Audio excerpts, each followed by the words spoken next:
مکی کے پروردگار عمر کو اسلام کی دولت عطا فرما دے۔ وہ عمر مدینے میں زلزلہ آتا ہے، بھوکمپ آتا ہے، اور حضرت عمر مسجد نبوی کے منبر پہ خطبہ دے رہے ہیں۔ حضرت عمر کو معلوم ہوا کہ زلزلہ آیا ہے، حضرت عمر گنبد منبر سے نیچے آتے ہیں، مسجد نبوی سے باہر آتے ہیں، زمین ہل رہی ہے۔ حضرت عمر نے اپنا عصا زمین پہ مارا اور کہا خبردار اے زمین، کیا عمر نے تجھ پر کبھی نا انصافی کی ہے؟ کیا عمر نے تیرے ساتھ انصاف نہیں کیا ہے؟ اگر عمر نے انصاف کیا ہے تو خبردار ہلنا بند ہو جائے۔ اللہ کی قسم اتنا کہنا تھا کہ زمین ہلنا بند ہو جاتی ہے۔ علماء فرماتے ہیں کہ پوری کائنات میں قیامت تک زلزلے آتے رہیں گے، لیکن مدینے میں قیامت تک کبھی زلزلہ نہیں آئے گا۔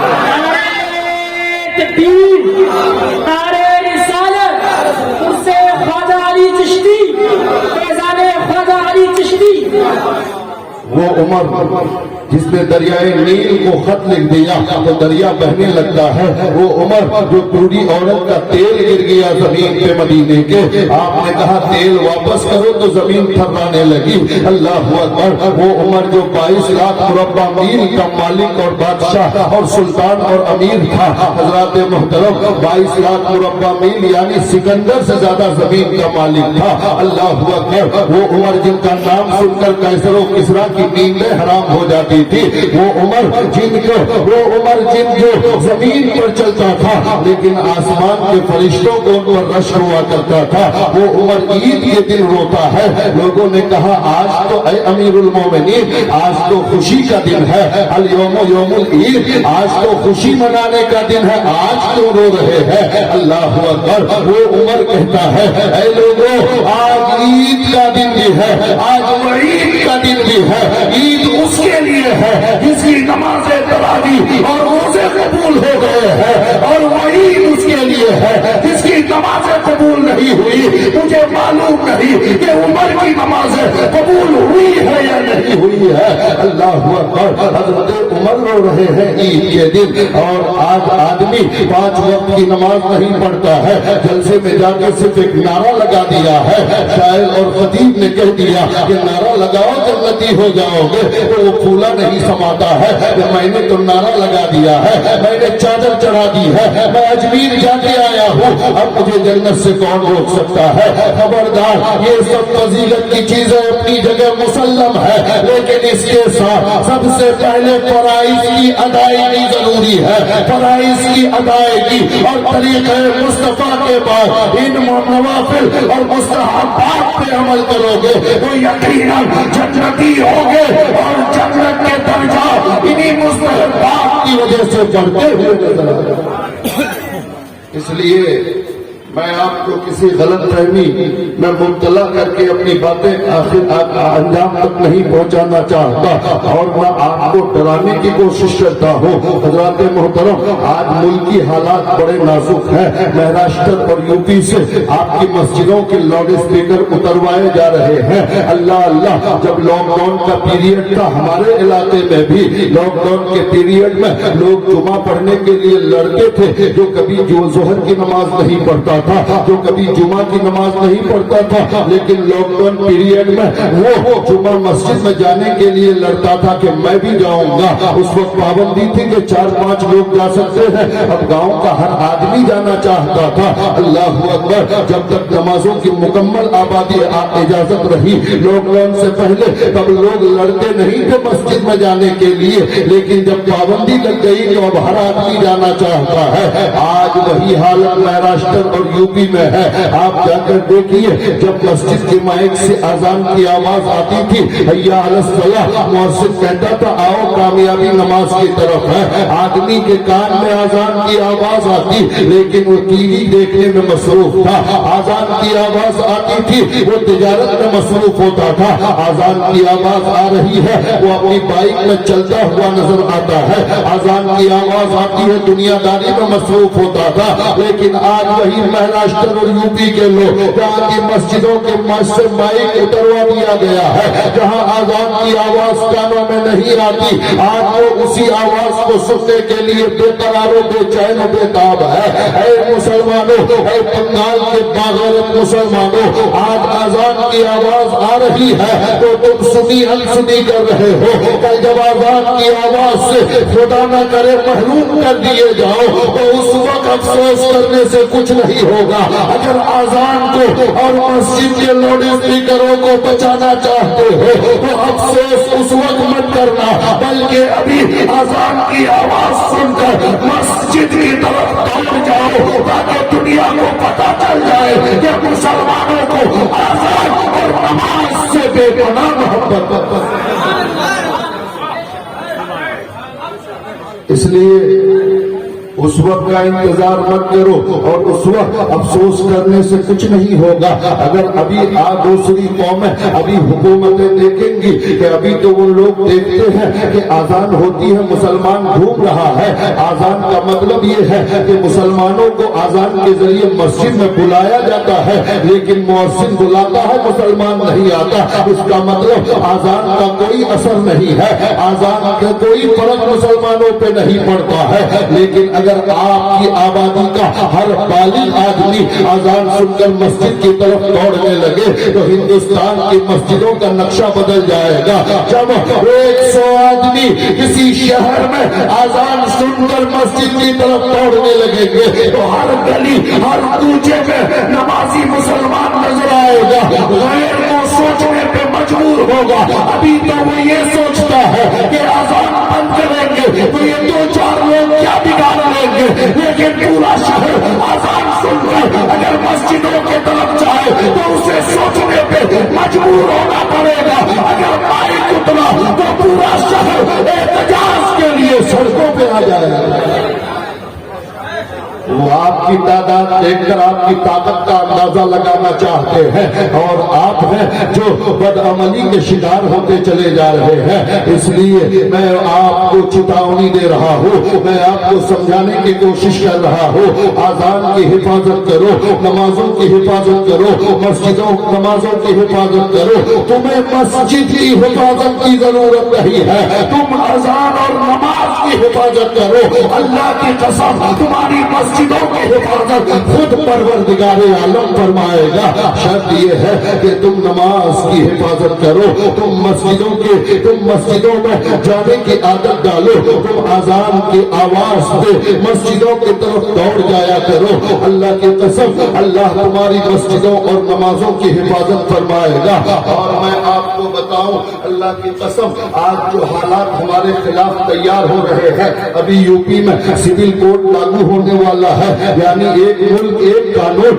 مسلم پرسنل لا کو ختم اور برباد کرنے کی ناپاک سازشیں تیار کی جا چکی ہیں۔ مسلم پرسنل لا کو ختم کرنے کی ناپاک سازشیں مکمل طور پر تیار کی جا چکی ہے، صرف لاگو کرنے کی دیری ہے۔ اللہ اللہ، اے میری قوم کے باغیرت مسلمانوں، آپ کان کھول کر سنیے اور عمل کرنے کی کوشش کیجیے۔ آپ مت یہ دیکھیے کہ ابھی یوپی اور مہاراشٹر اور پلا جگہ ہو رہا ہے، یقیناً حکومتیں بدلنے میں دیر نہیں لگتی ہے۔ اگر آج یوپی اور مہاراشٹر کے یہ حالات ہے تو یہ مت سوچنا کہ ہمارے ساتھ ایسا نہیں ہوگا۔ اگر آپ کی تیرہ روی بدعملی دور نہیں ہوئی، اور آپ کیا یہ سمجھتے ہیں کہ آج جو یہ بی جے پی کی حکومت آئی ہے وہ اپنی طاقت اور بلبوتے پہ آئی ہے؟ قسم خدا کی آج سے 1400 سال پہلے میرے مصطفیٰ نے فرما دیا تھا، اعمالکم امالکم، تمہارے اعمال ہی تمہارے حاکم ہے۔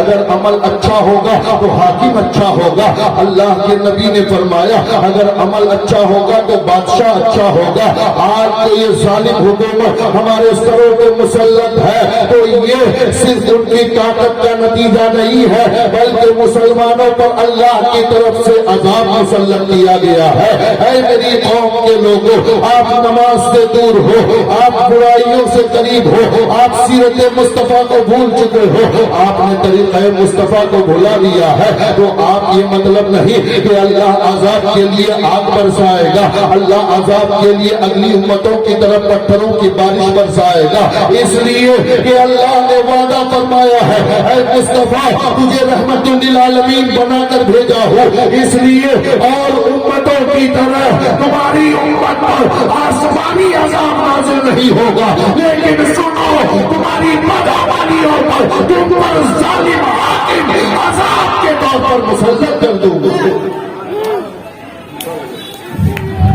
نعرہ حضرت خطابت کی دنیا کے بیداد بادشاہ ہیں، بلکہ چوچا شریف کے بچوں کو، خانوادے کے شہزادوں کو تقریریں سکھائی پڑھائی رٹائی نہیں جاتی، یہ اس خانوادے کا فرزان ہے کہ وہاں کا بچہ بچہ فطری طور پر خطیب ہوتا ہے، اور یہ عظیم المرتبت خطیب پوری دنیا میں جن کے خطابت اور جن کے علمی کارناموں کی شہرت کی دھوم مچی ہوئی ہے، آپ ان کے نورانی چہرے کی زیارت سے مستفیض ہوئیے۔ بس 2-4 منٹ آپ کے سامنے، چونکہ ابھی میں نے شروع ہی کیا تھا کہ حضرت کی تشریف آوری ہوئی، انشاءاللہ کل بھی ہماری تقریر ہوگی، حضرت کی بھی موجودگی رہے گی۔ کل میں آپ کے سامنے علاقائی اور ملکی حالات پر سیر حاصل گفتگو کرنے کی کوشش کروں گا، اور ہمارے جلسوں کا نظم و نسق اتنا خراب ہو چکا ہے، ہمارے جلسوں کا معیار ہم نے اتنا بگاڑ دیا ہے کہ ہمارا جو خطیب ہوتا ہے وہ شروع میں ہم وقت کو ضائع کر دیتے ہیں، اور جب لوگوں کی آنکھوں میں نیند آنے لگتی ہے تب ہم خطیب اعظم ہندوستان کو کرسی پہ لاتے ہیں۔ اس وقت آدھے لوگ نیند کے نظر اور آدھے لوگ بڑی بے دلی کے ساتھ گفتگو سنتے ہیں۔ حالانکہ علماء اتنے تشریف لائیں، میرا مشورہ ہے آپ سب کا استقبال کیجئے، جلسہ والا سب کی عزت کریں اور سب کو بہتر اور معتدل میں لفافہ بھی دیں، لیکن تقریریں آپ انہی سے کروائیں جن کے لیے آپ نے پہلے سے پلان بنایا ہے، تبھی جا کر ہمارے جلسوں کو کامیابی ملے گی۔ اور رات بھر کے جلسے کرنے کی ضرورت نہیں ہے، بلکہ صحیح وقت پہ جلسہ شروع کیجئے اور صحیح وقت پہ جلسہ ختم کیجئے۔ رات بھر جلسہ کر کے فجر کی نماز قضا ہو جائے تو یقیناً اس جلسے کا فیض ہمیں نہیں ملنے والا ہے۔ جلسہ ہم نماز کی تبلیغ کے لیے کرتے ہیں، اور جلسہ کر کے نماز ہی ختم ہو جائے تو پھر جلسے کا مقصد کیا ہے؟ جلسے کا مقصد فوت ہو جاتا ہے۔ اس لیے میں بڑی تیزی کے ساتھ 2-4 منٹوں میں نے جو گفتگو شروع کی تھی خطیب اعظم ہندوستان، خطیب یورپ و ایشیا کی موجودگی میں چند جملے آپ سنیں۔ آج ہندوستان سے کی مسجدوں سے مائک اتروانے کی کوششیں جاری ہے، بلکہ بہت سی جگہوں پہ لاؤڈ اسپیکر پہ پابندی بھی لگ چکی ہے، اور نہ جانے کیا پابندیاں۔ حضرت جس صوبے سے تعلق رکھتے ہیں، یو پی کا بہت مردم خیز شہر بنارس وارانسی، وہاں کے گیان واپی مسجد پہ بھی اب غیروں کی نظریں جمی ہوئی ہیں، بلکہ وہ ایسے حالات میں پہنچا دیے ہیں۔ ایک مسجد ہمارے ہاتھ سے چلی گئی، دوسری مسجد کو ختم کرنے کی سازشیں مکمل چل رہی ہے۔ قانون کو بالائے طاق رکھ کر مسلمانوں کے جذبات کے ساتھ کھیلنے کی ناپاک کوششیں جاری ہے۔ حضرات محترم، مجھے یہ بتانا مقصود نہیں ہے کہ مسجد کے ساتھ کیا ہو رہا ہے، بلکہ میں آپ کو یہ بتانا چاہتا ہوں کہ آپ اپنی تاریخ پڑھیے، آپ مسلمانوں کی تاریخ پڑھیے، ہندوستان کے مسلم تاریخ سے آپ کو واقفیت ہونی چاہیے۔ آج ہمارے نوجوانوں کا حال یہ ہے، اسکول اور کالج میں پڑھنے والے نوجوانوں کا حال یہ ہے کہ میڈیا جو ہمیں دکھاتی ہے وہی ہم دیکھتے ہیں، میڈیا جو ہمیں سناتی ہے وہی ہم سنتے ہیں، میڈیا جو ہمیں دکھانے کی کوشش کرتی ہے وہی ہم دیکھنا چاہتے ہیں۔ ہم تاریخ کا خود مطالعہ نہیں کرتے، ہم تاریخ جاننا نہیں چاہتے ہیں۔ آج میڈیا چیخ کر کہہ رہی ہے کہ گیان واپی مسجد کو گیان واپی مسجد کو اورنگزیب نے مندر کو توڑ کر بنایا تھا، حالانکہ اگر ہم تاریخ پڑھیں، ہمارا نوجوان کے چند غیر مسلم دوست ہو یا میڈیا کے سامنے میڈیا والوں نے کہا اورنگزیب نے مندر توڑ کر بنایا تھا، ہمارا نوجوان سن کر اس پر عمل کر لیتا ہے، سوچتا ہے صحیح کہہ رہا ہے، حالانکہ یہ غلط ہے۔ آپ تاریخ پڑھیے،